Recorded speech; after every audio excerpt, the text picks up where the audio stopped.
take a look at what we're watching with the US formally withdrawing from the World Health Organization after President Trump accused the organization of failing in the COVID-19 pandemic and being under China's control. Trump has notified the UN Secretary General of his intentions, although exit conditions include giving a one-year notice and fully meeting financial obligations. Trump's withdrawal has been criticised, with Democratic presidential nominee Joe Biden saying he would rejoin the World Health Organization immediately if he becomes president. Meantime, Senator Bob Menendez, the top Democrat, also tweeting to call this response chaotic and coherent doesn't do it justice, adding this won't protect American lives or interests, it leaves Americans sick and America alone. Well, let's get a read on all this and what we're watching in terms of the US. Alex Tureman, founder of Bondi Partners, joins us now live from Washington. Alex, always a pleasure. Welcome back to the program. Thanks for joining us.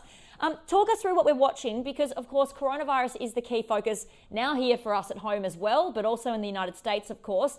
What can we expect over the coming weeks? In particular, do you expect there to be another national shutdown? We've just seen another shutdown for 6 weeks here at home in Victoria.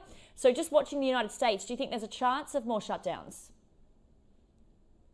Well, Ingrid, thanks for having me on, and thanks for bringing up the president's announcement that he plans to withdraw from the WHO. I think most people here think that's a really irresponsible decision, but it is a classic Trumpian decision to pull out of multilateral organizations. But here in the States, we are not handling the coronavirus very well, especially in the South and West. If you look at states like Georgia, Florida, Texas, Arizona, you're seeing day-over-day increases, and we've actually had the largest day-over-day increase since the beginning of the pandemic in the past couple days. Texas has now implemented a statewide mask order, which you would have never seen out of Texas Governor Greg Abbott if it wasn't a serious issue.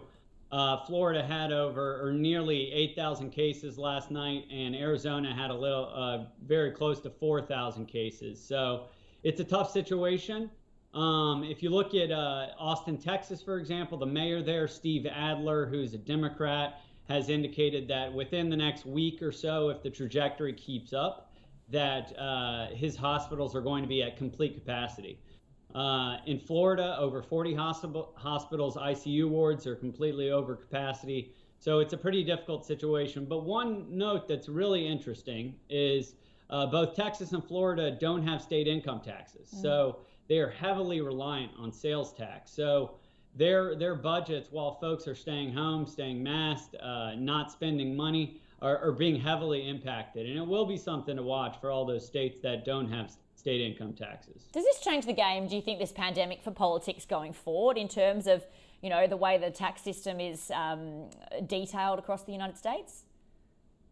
I think that some of those states that don't have state income taxes are starting to think about what a post-pandemic tax structure statewide would look like for them. So yeah, I think it's going to impact every facet of life, and I don't think we're going to get back to normal until we have a vaccine. We saw a little bit of good news this week out of Pfizer that they are testing a vaccine that might be potentially could be viable, but I think we're going to be in this for the long haul. And the concerns are that with the weather, or the thought was initially that with the weather heating up, the virus may subside, but obviously that's not the case. Yeah, it's just a horrific situation around the world. I think everyone is hoping for a vaccine as soon as possible. And there's a lot of businesses and companies, as you say, working on getting that vaccine as quickly as possible. But let's talk politics more broadly, because this is getting exciting now in terms of getting closer. But Donald Trump hosting a couple of political events last week. What are we hearing out of this, and what's the general message coming out of these events? Well, exciting is a subjective term, I think, in this sense. But no, it is getting into the big days here. We have 119 days left until Election Day. And as you mentioned, the president did two major speeches in the last week, one in South Dakota, backdropped by Mount Rushmore, which has four of some of our most important presidents in history. And the other one was on the South Lawn on 4th of July, complete with flyovers by military aircraft. But the one that I was really focused on was the South Dakota speech. It was vintage Trump. It wasn't an economic message.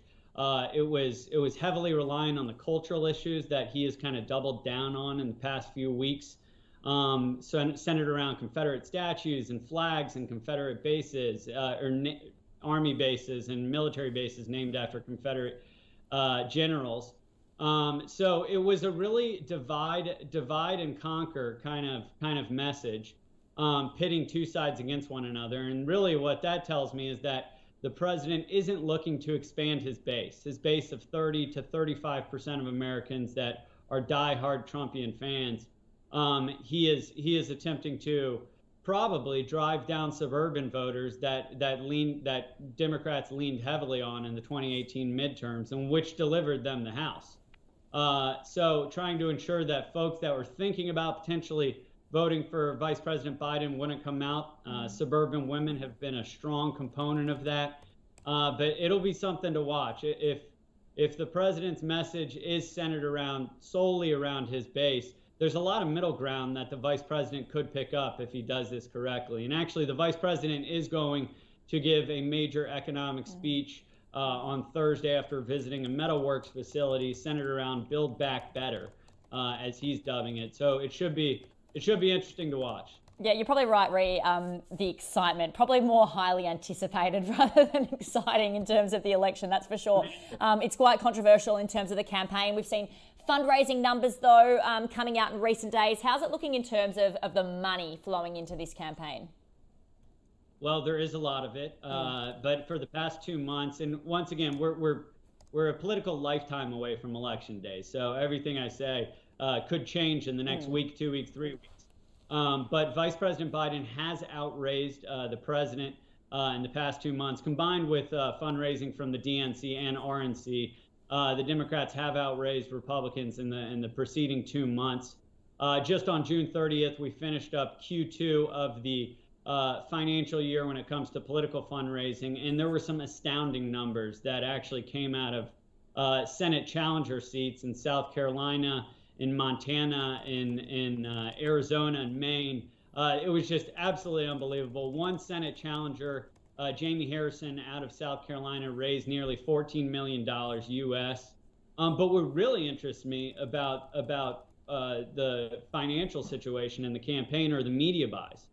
You can always, it's always good to follow the campaign rhetoric, but if you really want to know what they're thinking, follow where they're spending money.